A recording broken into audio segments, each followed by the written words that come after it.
eh, tiap aspek harus lebih dari satu indikator. Nah, kemudian ini kisi-kisi ya. Ada bobotnya dibuat di sini. Bobot ini selama kita baca tidak menemukan di teori kayak tadi ya. Teorinya Seligman tentang optimism. Ada tiga aspeknya. Nah, ketiga aspek ini, kalau kita tidak menemukan di bukunya Seligman atau kita tidak menemukan di literatur bahwa aspek A itu kontribusinya lebih besar daripada aspek B dan C, maka kita harus membuat bobotnya sama besar. Jadi kayak ini tidak ditemukan misalnya berapa yang mana kontribusinya lebih besar untuk membangun aspek antara aspek satu dengan aspek dua, maka bobotnya jadi 50-50. Kalau kayak tadi tiga berarti 33,33% untuk masing-masing aspek. Nah, bobot ini nanti akan mempengaruhi pada banyaknya jumlah item di aspek tersebut. Jadi kalau kayak ini 50-50%, itu berarti nanti aspek satu kita akan buat, misalnya ya, kalau total item yang kita mau buat itu ada 20, maka aspek satu 20, sorry, aspek satu itu 10, dan aspek dua 10. Itu tergantung pada bagian ini. Nah, silahkan diperbaiki aspeknya, kemudian membaca bab 2 buku penyusunan skala psikologi edisi 3 karangan Prof. Dr. Saifuddin Aswar, terus langsung loncat ke mahasiswa memperbaiki indikator keperilakuan, terus melakukan validasi indikator keperilakuan dengan bantuan 3 teman angkatan. Jadi silakan cari 3 teman angkatannya untuk memvalidasi itu, kemudian membuat kisi-kisi. Yang lalu kita sudah pernah melakukan eh, validasi isi. Silakan Anda baca lagi di bukunya Pak Aswar yang bab 2 tadi untuk penyusunan skala psikologi. Lihat eh, untuk memastikan apa tugasnya sang validator itu.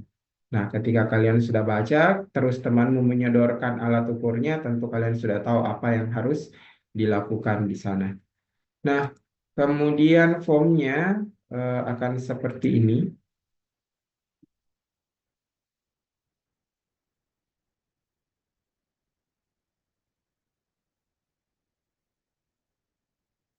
Ya. Tuliskan variabelnya apa, kemudian definisi variabelnya, aspek beserta penjelasannya, kemudian kisi-kisinya. Jadi nanti orang yang mengisi itu tinggal memberi tanda centang atau tanda silang. Apakah seberapa sesuai indikator tersebut dengan aspek. Kalau sangat sesuai, maka bisa diberi 5, kalau tidak diberi 1.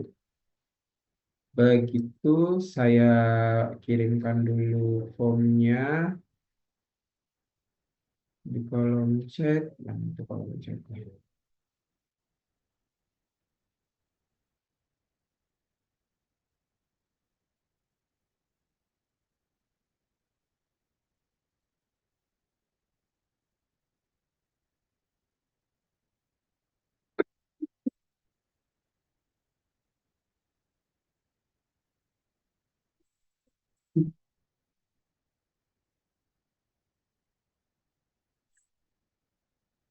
Itu sudah terkirim untuk tugas minggu ini. Dari Kak Akmal ada tambahan? Iya, pendefinisian konstrak itu sangat penting. Kadang ketika kita temui teori, ini kan banyak teori ya, banyak teori. Ada teori yang sudah mapan, ada juga teori yang belum begitu kuat gitu ya. Jadi pilih yang mapan gitu. Yang mapan itu penjelasan aspeknya sudah lebih rinci gitu. Bahkan ketika kita menurunkan ke indikator, kita bisa melihat dari definisi aspek itu gitu. Nah, kalau kalian kesulitan menemukan teori, coba nanti kalian searching. Misalnya tadi sudah disebutkan sebenarnya sama KR. Cari pembuat alat ukurnya. Misalnya gini, skalanya tadi tentang optimism ya. Coba searching menggunakan optimism scale.pdf gitu ya. Nanti akan muncul banyak itu, banyak referensi. Nah, terus kalau misalnya ada hal yang belum lengkap di jurnal itu, tracking di daftar pustakanya, gitu. Cukup, KR. Oke. Ada pertanyaan kah?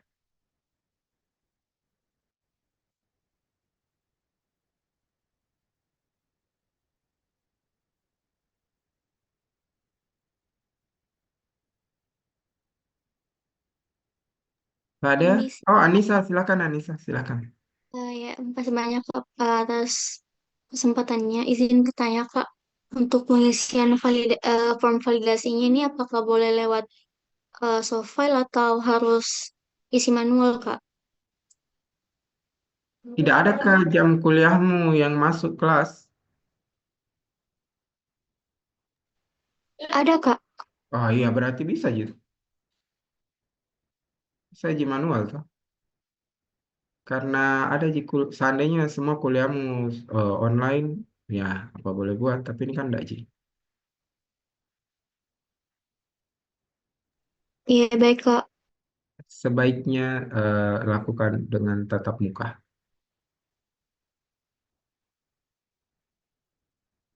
Ada lagi?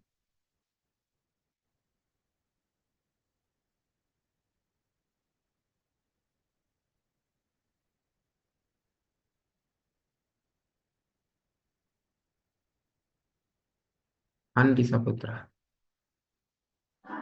Baik Kak, terima kasih atas kesempatannya. Jadi kemarin waktu saya cari variabel itu Kak, saya ketemu satu variabel loneliness. Nah, rencananya saya mau pakai itu Kak, tapi saya baca lagi ada beberapa yang bilang kalau dia itu unidimensional, tapi ada juga beberapa yang bilang kalau itu multidimensional Kak. Itu yang mau saya tanyakan sih Kak. Saya sebenarnya bingung mau ambil loneliness itu unidimensional atau multidimensional Kak. Makasih. Unidimensional atau multidimensional itu tergantung teorinya ya.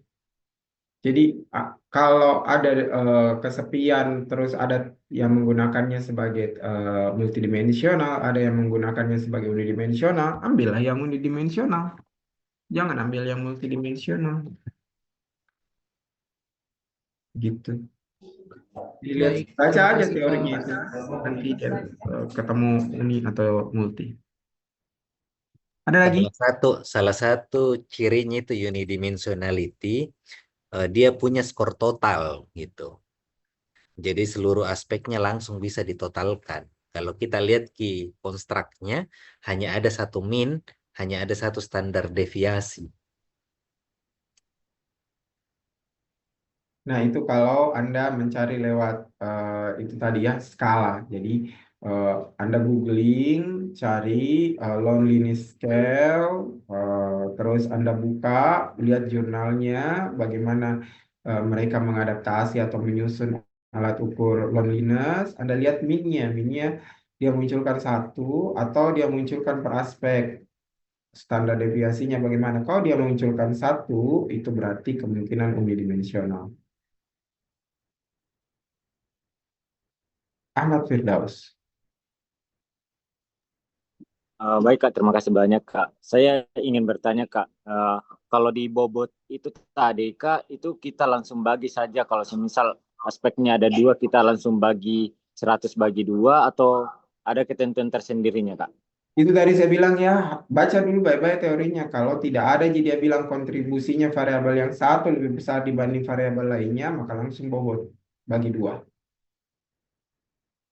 Oke, berarti dilihat dari jurnal itu ya, jurnal aslinya Kak, apakah ada kontribusi atau tidak. Kalau tidak ada kontribusi, kita langsung bagi saja bagi dua kan. Ya, kalau tidak ada Baik Kak, kontribusi, terima kasih bukan banyak Kak. aspeknya.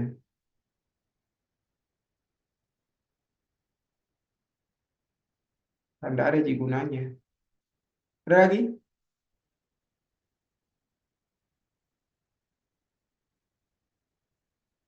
Tidak ada? Oke, kalau tidak ada berarti kita cukupkan sampai di sini. Eh,